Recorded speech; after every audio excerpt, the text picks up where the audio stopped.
Саламатсыз ба? Қарастыратын тақырыбымыз меншік құқығының жалғасы, яғни меншік түрлері. Меншік адамзат қоғамындағы мәнді құбылыс. Ол адамның өмір сүруінің негізі болып табылады. Меншік дегеніміз бұл жеке адамның затқа байланысты қарым-қатынасы.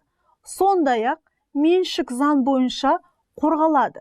Біздің елімізде меншіктің заңдастырылған екі түрі бар.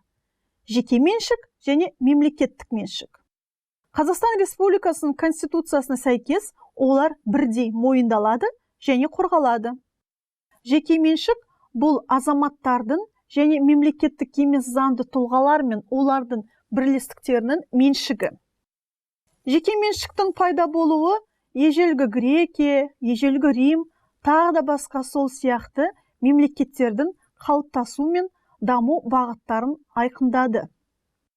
Ал мемлекеттің иелігіндегі мүліктер мемлекеттік меншік болып есептеледі. Мемлекеттік меншікті жеке меншікке айналдыру, жекешелендіру деп аталады.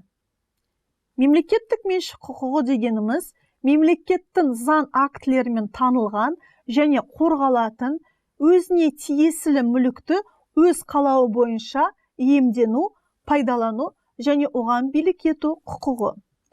Мемлекеттік меншік екі түрге бөлінеді. Республикалық және коммуналдық.